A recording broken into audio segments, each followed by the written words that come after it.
오셨으니 참 잘하셨습니다. 우리가 지금 하나님 앞에 있습니다. 우리 옆에 분에게 이렇게 한 번 더 인사했으면 좋겠습니다. 주님을 만나면 행복합니다. 우리 인생 가운데 주님 만나면, 또 이 시간 여러분 주님을 만나는 이 예배 가운데 주님이 여러분에게 세상에 줄 수 없는 행복과 감격을 주시기를 간절히 축원합니다. 지난주에 한 시사 프로에서 우리의 시대를 반영하는 한 단어를 던져줬습니다. 그것은 눈물이었습니다. 여러분이 많이 보셨던 것 같은데요. 1200만 관객을 유치했던 7번 방의 선물. 그리고 저는 한번 들어본 적이 없습니다만은 한 대중가요의 눈물 샤워라고 하는 제목의 노래가 있었다고 합니다. 이 두 테마를 이야기하면서 이 시대가 눈물을 흘릴 수 없는 시대라는 것을 우리에게 얘기해 주고 있었습니다. 눈물을 흘릴 수 없어서 눈물을 삼키는 시대라는 얘기를 그 시사 프로는 우리에게 던져주고 있었습니다. 그 안에 이런 내용이었습니다. 아무리 밤잠을 설치고 하루 종일 일을 해도 갚을 수 없는 대출, 회생커녕 가정마저 위기에 몰린 이 시대, 우리의 자녀들이 청년들의 실업자 수가 100만이 넘어가는 이 시대, 각종 질병으로 고통당하는 이 시대, 요즘 같으면 북한의 그런 위협들로 인한 우리들의 불안, 수많은 이 시대의 아픔과 고통들을 눈물이라는 단어를 통해서 우리에게 담아내고 있었습니다. 그 프로를 보면서 그런 생각이 들었습니다. 우리 안에 눈물을 흘려야 될 시간에 눈물을 흘리지 못하고 눈물을 삼켜버리고 있는, 어떻게 보면 이 시대 우리가 너무나 바쁘게 살아가다 보니까, 우리의 삶의 현실에 너무나도 각박하게 살다 보니까 정말 울어야 될 때 울지 못하고 그 눈물을 삼켜버리며 그 눈물을 흘리는 시간조차도 우리에게는 사치스러움처럼 느껴지는 이 시대의 모습을 그 프로는 우리에게 보여주고 있었습니다. 사랑하는 성도 여러분, 오늘 우리가 읽었던 이 성경의 말씀은 때로는 우리와 동일하게 보여지는 한 여인을 오늘 성경의 마가는 우리에게 소개해 주고 있습니다. 이 여인은 오늘 우리에게 이렇게 설명합니다. 12회를 앓은 한 여인이라고. 오늘 이 여인이 어떻게 이 소망의 언덕을 올라가고 있는지 오늘 성경은 우리에게 말씀해 주고 있습니다. 사랑하는 성도 여러분, 오늘 우리는 이 여인을 추적해 가면서 과연 이 여인이 어떻게 이 소망의 언덕으로 올라가고 있는지, 때로는 눈물을 삼킬 수밖에 없는 그 시대의 현실 속에서 어떻게 하면 그 사망의 권세에서 헤어나와서, 절망의 언덕에서 헤어나와서 소망의 언덕으로 올라가고 있는지, 오늘 우리는 이 말씀을 함께 따라가면서 우리의 삶의 소망이신 예수 그리스도를 바라볼 수 있기를 주님의 이름으로 축원합니다. 첫 번째로 오늘 이 여인의 절망적인 상황을 먼저 한번 보도록 합니다. 우리 여러분 조금 길지만 25절부터 27절을 같이 한번 읽어보겠습니다. 같이 읽겠습니다. 시작. 12회를 혈류증으로 알아온 한 여자가 이에 많은 의사에게 많은 괴로움을 받았고 가진 것도 다 허비하였을 때 아무 효험도 없고 도리어 더 중하여졌던 차에 27절 27절 읽어주세요. 시작. 예수의 소문을 듣고 무리 가운데 끼어 뒤로 와서 그의 옷에 손을 대니. 오늘 여러분 여기에 나오는 혈류증이라는 병은 말 그대로 피가 계속해서 흐르고 있는 병이에요. 단순히 오늘 성경에 있는 것처럼 12년 동안 혈류증이라고 하니까 여자분들이 겪는 그런 생리나 불순에 의해서 이런 그런 그 몸에 대한 일시적인 현상이 아니라 지속적으로 12년 동안 이 병이 계속되어 왔던 거죠. 이 여인의 고통이 얼마나 클까요? 육체적으로 고통이 큰 것뿐만 아니라 오늘 이 여인을 이렇게 소개합니다. 25절에 혈류증을 알아오던 한 여자라고 소개하고 있습니다. 여러분 보통은요, 성경에서 물론 그때 당시에 여자들에 대한 그 여자나 아이들을 숫자에 넣지 않잖아요. 그러다 보니까 여인들에 대한 어떤 그 비교라 그럴까요? 좀 대우를 하지 않은 시대인 건 맞습니다. 그런데 보통 성경에서 보면 여인들을 소개할 때 지역을 소개합니다. 수로보닉의 여인이다, 가나안 여인이다, 이런 식으로 표현을 합니다. 아니면 베드로의 장모다, 아니면 누구 집의 딸이다, 뭐 이렇게 소개를 합니다. 오늘 여러분 읽었던 말씀 바로 다음에 나오는 야이로의 딸, 이것도 여러분 딸의 이름은 나오지 않지만 야이로라고 나옵니다. 그런데 오늘 이 여인은 어떻게 소개합니까? 한 여인이라고 소개합니다. 한 여자라고 소개합니다. 왜 그럴까요? 오늘 여러분 이 여인은 혈류증이라고 얘기 나오는데, 여러분 혈류증을 조금 더 우리가 살펴보면 레위기 말씀을 한번 잠깐 볼게요.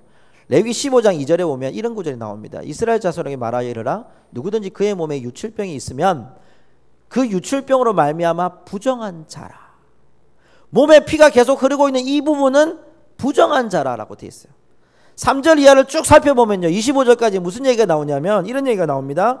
그 여인이 눕는 침상, 앉았던 자리, 접촉된 자, 유출병이 있는 사람에게 침을 뱉은 사람, 탔던 안장, 손에 닿았던 부분, 손으로 접촉됐던 것, 몸에 닿았던 것 다 부정한 거예요.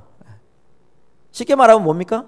그 여인이 가는 곳마다 가는 장소가 부정한 거고, 손에 닿으면 부정한 거고, 사람을 접촉하면 그 사람도 부정한 거예요. 이 여인은 부정한 여인이에요. 부정한 여인. 이름도 없습니다. 지역도 없습니다. 고향도 없습니다. 누구 집의 딸도 아닙니다. 존재 자체가 이 여인은 부정한 여인이에요. 율법적으로 부정해 있습니다. 도저히 율법이 없어지기 전에는 이 여인은 부정해서 탈출할 수가 없는 여인이에요. 오늘 그 여인을 12년 동안 혈류증을 앓았다고 하니까 12년 동안 부정한 여인이에요. 사람들 근처에도 가지 않습니다. 이름도 없습니다. 지역도 없는 그 여인, 완전히 부정했던 바로 그 여인. 더더욱 여러분 26절에 보면 그 여인이 많은 괴로움을 받았고, 많은 괴로움을 받았는데 많은 의사들에게 찾아가서 내 몸을 보이는 거예요. 여러분 여자분들이 자기 몸을 보이고 지금 이 유출병이 있다고 얘기하고 여러분 치료해달라고 하는 것조차도 수치스러운데 12년 동안 많은 의사에게 가서 이 수치스러움 앞에서 다 보여준 거예요. 그리고 그 고쳐달라고 한 거예요. 얼마나 괴로우면 컸겠습니까? 가진 것까지 다 허비했습니다. 재물도 없습니다. 그에게 있는 경제적인 능력도 아무것도 없습니다. 그런데 더 중요한 건 아무 효험도 없고 더욱 중하여지는 거예요. 더욱 그 병이, 질병이 고통스러워지는 거예요.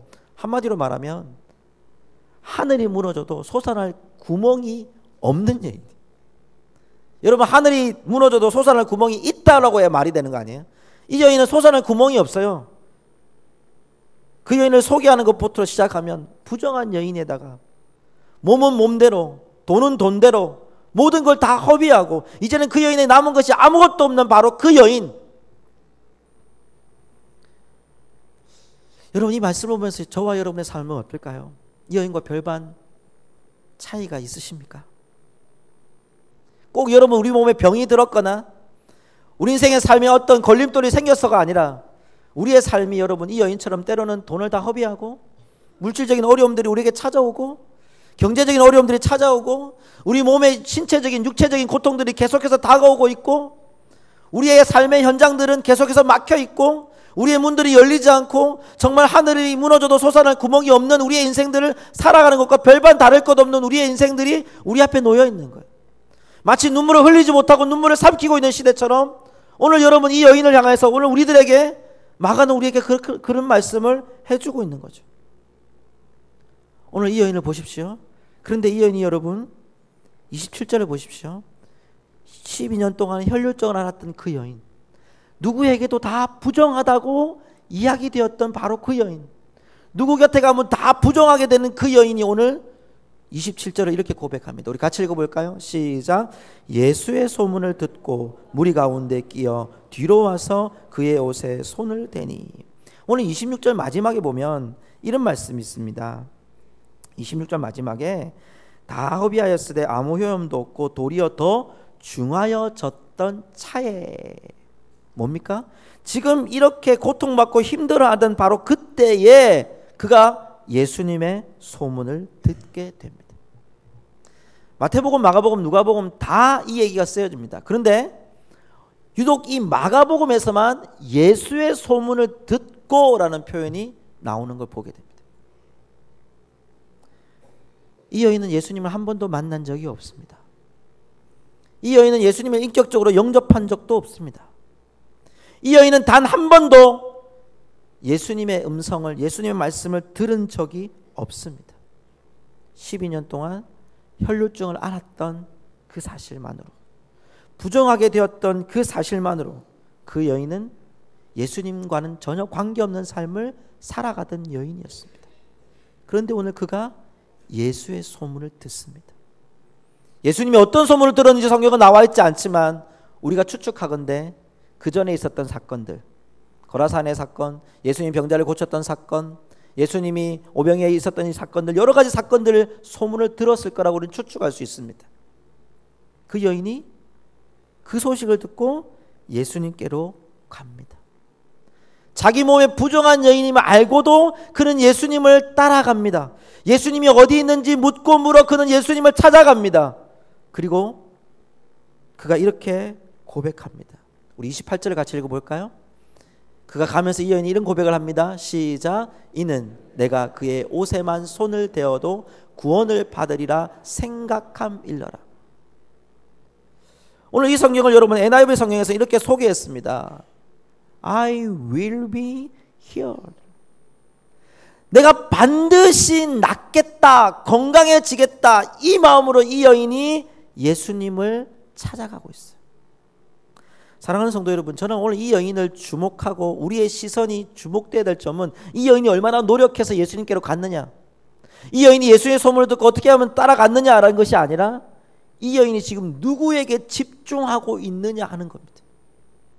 오늘 이 여인은 수많은 사람들, 나를 부정하게 여기고 있는 그 사람들, 내가 손만 대면 다 부정하게 되는 그 여인, 그 사람들, 율법의 그런 규정들, 12년 동안 내가 병이 앓았던 그 상태들, 우리 집이 다 탕진하고 아무것도 없는 이 상황들, 그 상황들을 이 여인은 다 내려놓고 예수님이면 되겠다는 마음으로 이 여인이 가고 있는 거예요.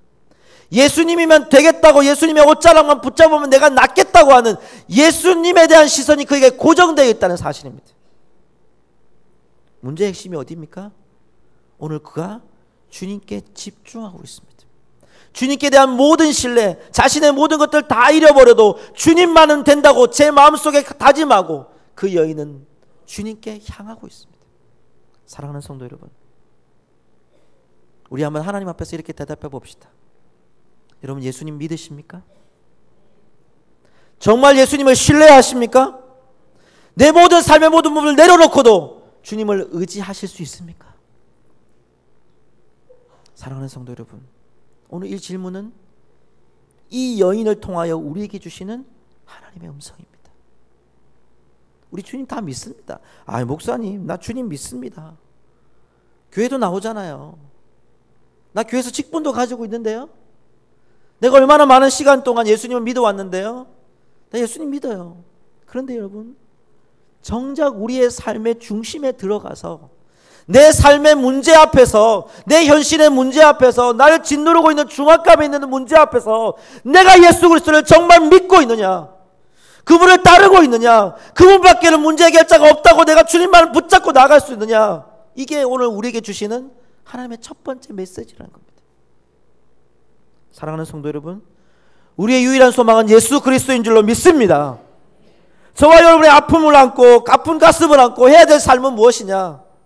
그분의 음성을 따라 그분의 옷자락을 만지는 것입니다.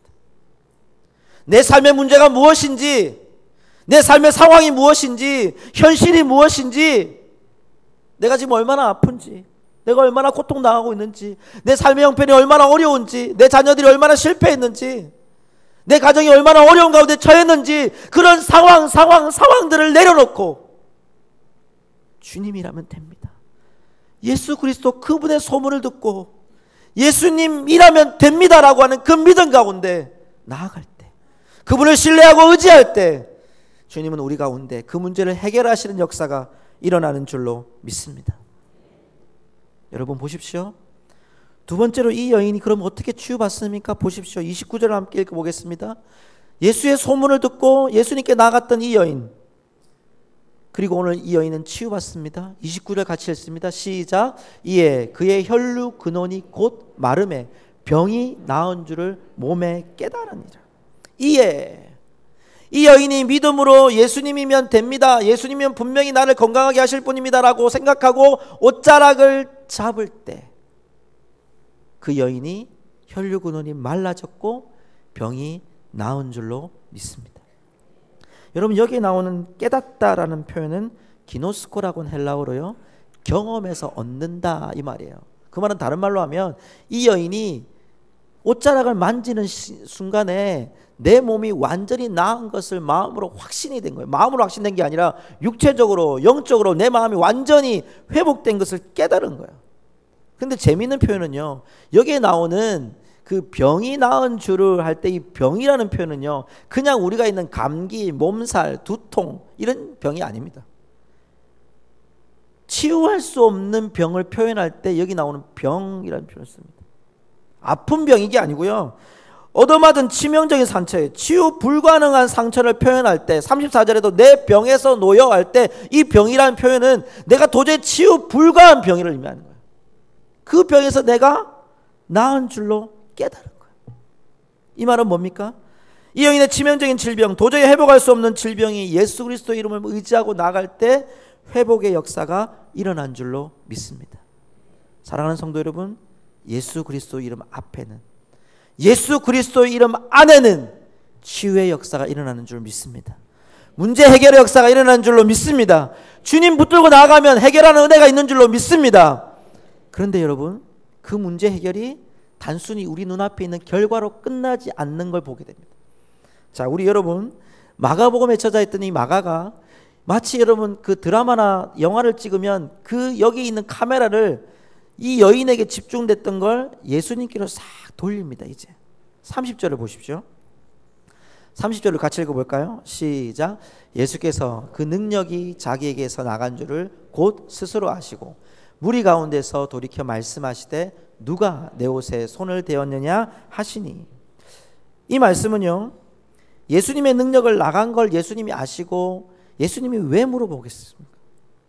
오늘 여러분 이 질문을 우리가 잘 집중해 봐야 됩니다. 왜 예수님이 누가 내 옷에 손을 대었느냐 물으시기 전에 어떤 말씀이 있습니까? 스스로 아시고 그랬어요. 이미 능력이 나간 걸 예수님이 아시는 거예요. 그런데 누가 내게 손을 대었느냐 물으시는 거예요. 여러분 오늘 예수님의 시선이요, 32절을 보십시오. 예수님의 시선이 어디로 갑니까? 예수께서 이 일 행한 여자를 보려고 둘러보시니. 예수님이 이미 알고 계시는 거예요. 누구를요? 자기 옷자락에 손을 얹은 이 여인을 예수님이 알고 계신 거예요. 근데 그 예수님이 그 여인을 찾고 있어요. 34절에도 보시겠습니까? 34절에 보니까 예수께서 이르시되 딸아 내 믿음이 너를 구원하였으니 평안히 가라. 내 병에서 놓여 건강할지어다. 예수님이 이 여인을, 여자를 보려고 32절에 보세요. 32절 한번 보시겠습니까? 32절에 보면 예수께서 이 일 행한 여자를 보려고 둘러보시니, 30절에도요 무리를 가리켜 돌이켜라고 되어 있습니다. 여러분 우리가 예수님의 행적을 보면 오늘 이 얘기가 어떤 상황에서 벌어졌냐면 야이로의 딸을 고치시러 가고 있는 중이에요. 우리가 성경 말씀을 그 다음 구절을 이렇게 읽어보면 지금 우리가 아는 것처럼 야이로의 딸이 예수님이 가는 도중에 죽게 됩니다. 여러분 여러분한테 고쳐달라고 왔는데 예수님이 어떻게든 빨리 가서 이 여인을 고쳐줘야 되잖아요. 딸을 고쳐줘야 되잖아요. 근데 지금 예수님이 바삐 가야 될 움직임 속에서 예수님이 하신 일이 뭡니까? 지금 그 자리에 서시는 거예요. 가던 길을 돌이켜서 그 여인을 찾고 있는 거예요. 12년 동안 혈루증을 앓았던 그 여인, 그는 완전히 회복됐어요. 스스로 회복된 걸 깨달았어요. 그런데 오늘 그가, 예수님이 그 여인을 찾고 있습니다. 예수님의 시선이 그 여인을 주목하고 있습니다. 한국의 위대한 성경학자였던 박윤선 박사님은 이 구절을 절망에서 건지고 숨김에서 오픈됐다라는 말을 쓰셨습니다. 사랑하는 성도 여러분, 믿음은 우리에게 분명한 선물인 줄로 믿습니다. 하나님이 이 땅에 예수 그리스도를 보내셔서 우리 한 사람 한 사람을 위해서 십자가의 보혈을 흘리시고 부활 승천하셔서 우리로 말미암아 하나님의 자녀가 되게 하신 줄로 믿습니다.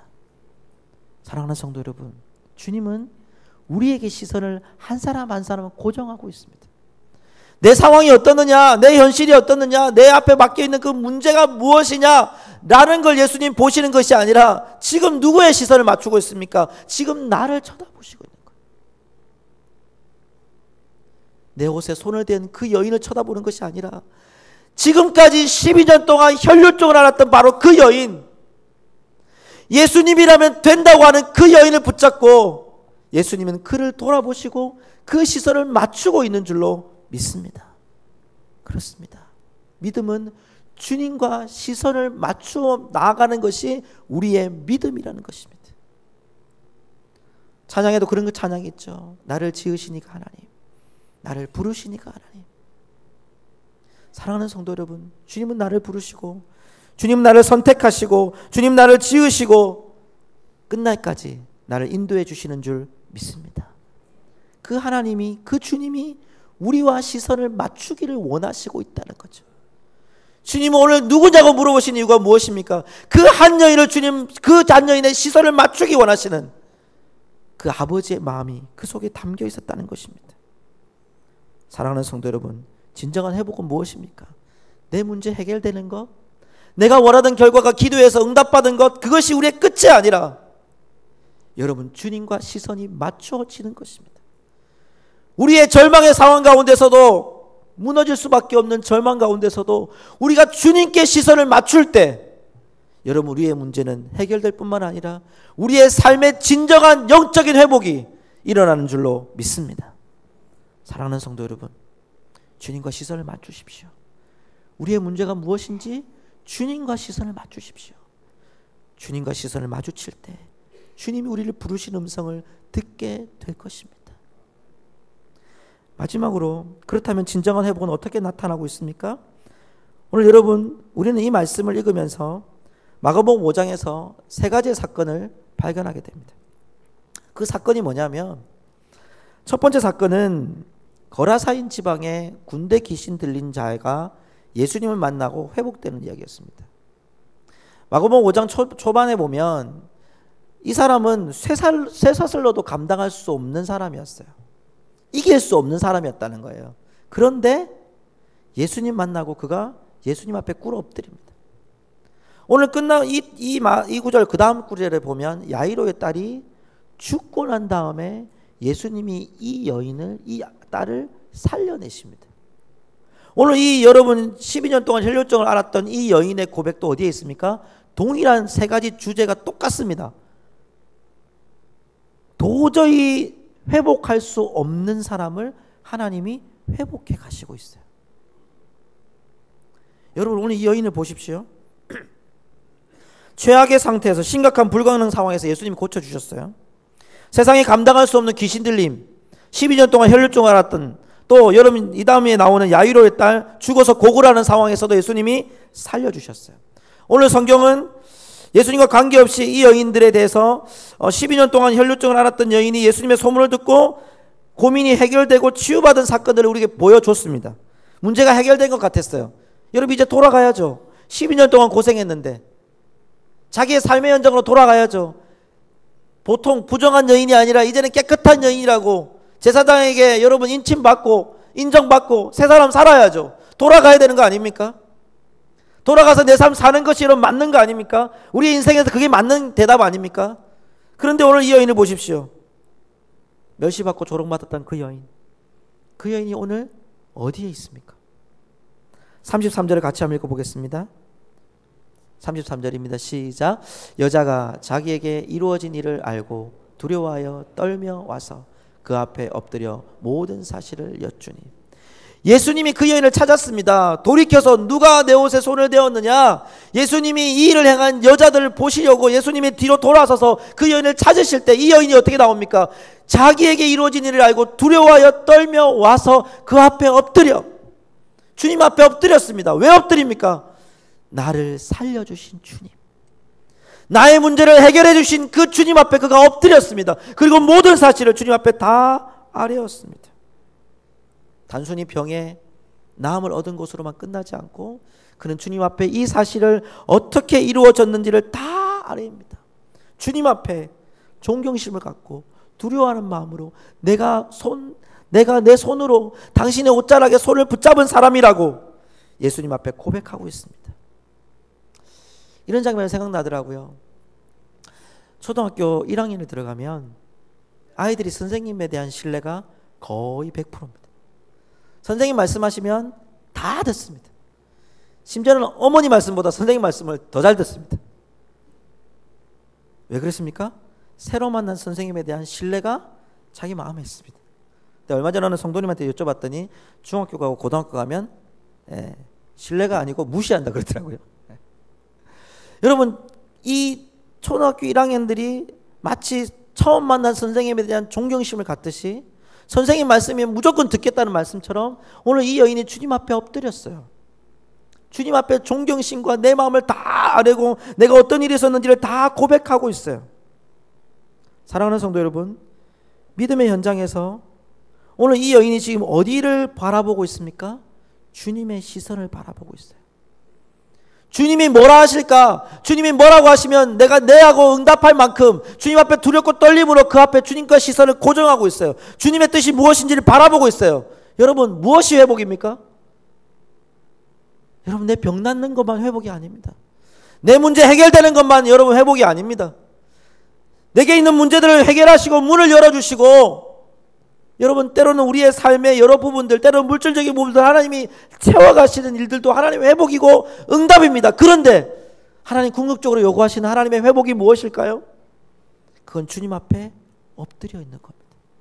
주님 앞에 내 것을 여쭈는 겁니다. 무엇은 얘기입니까? 하나님의 뜻을 맞추는 겁니다.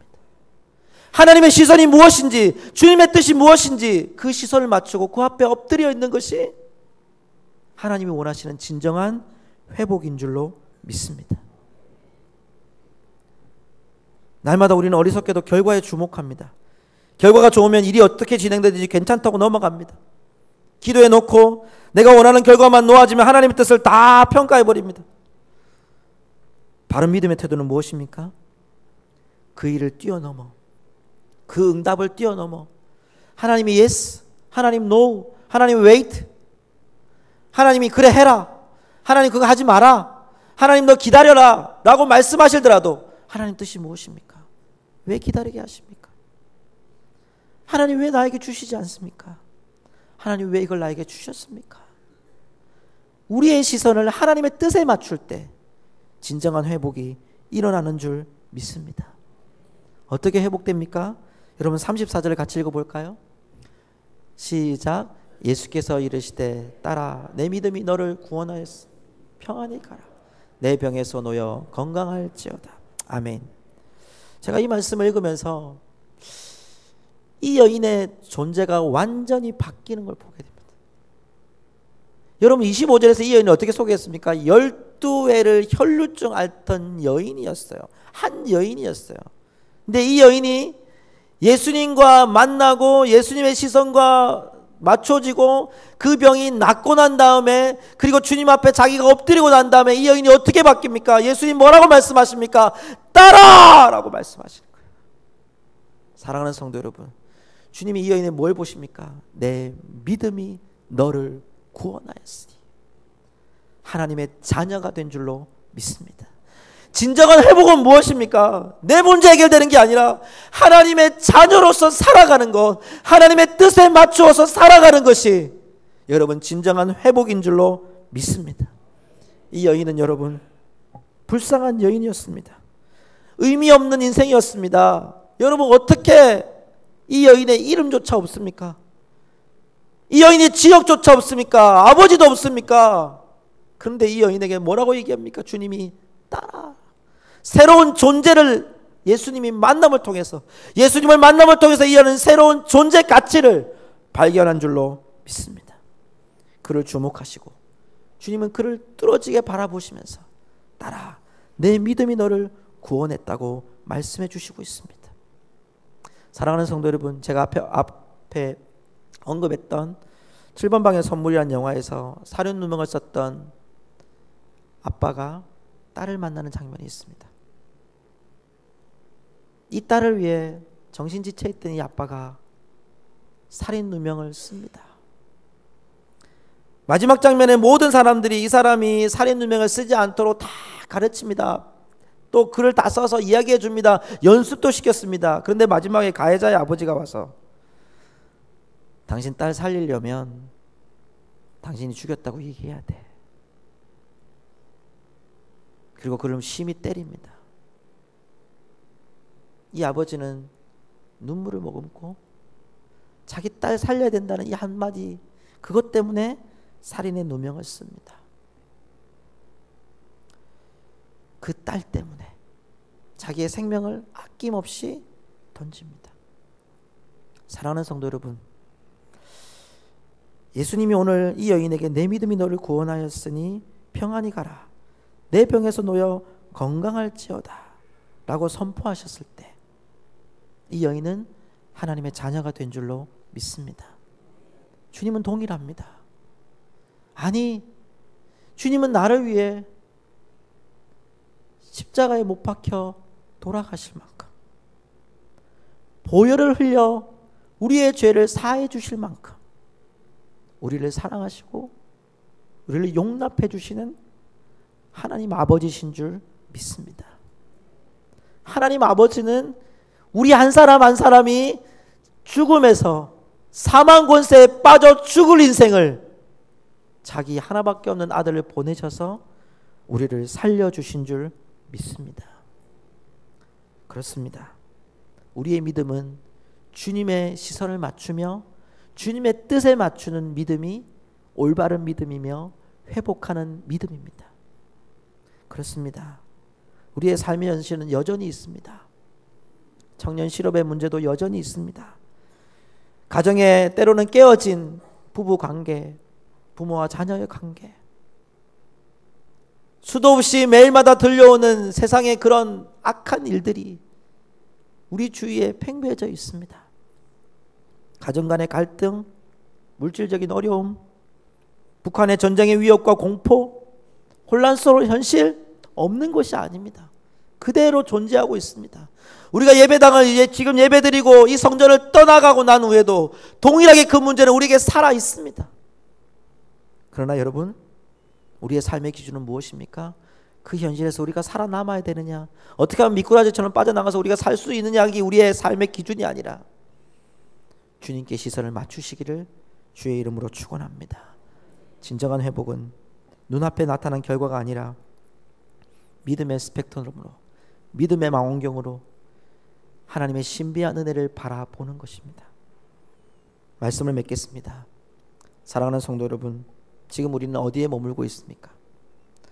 말씀을 묵상하면서 제 마음 가운데 두 가지 마음이 있었습니다. 하나는 오늘 이 혈루증을 앓았던 한 여인에 대한 모습이었고요, 또 하나의 모습은 군중들이었습니다. 도대체 이 군중들은 왜 따라다니고 있을까? 이 사람들은 부정한 사람들도 아니고 율법을 모르는 사람들도 아니고 인간 대우를 제대로 받고 있는 사람들이고 예수님의 말씀을 계속해서 듣고 가는 사람들인데 왜 이 사람들에게는 기적이 안 일어나고, 왜 이 사람들은 날마다 기적만 보고 다른 사람들의 능력만 보고 다른 사람들이 치유된 것만 보고 다니고 있는가? 사랑하는 성도 여러분, 우리는 어디에 머물고 있습니까? 오늘 이 혈루증을 앓았던 여인처럼 예수님의 옷자락을 붙잡고 가고 있습니까?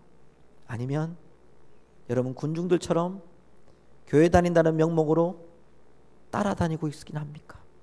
다른 사람이 일어나고 있는 일들에 대해서 그래 박수치고만 있습니까? 그래 기적이 일어날 거야, 능력이 일어날 거야 라고 여러분 그런 얘기만 쫓아다니실 겁니까?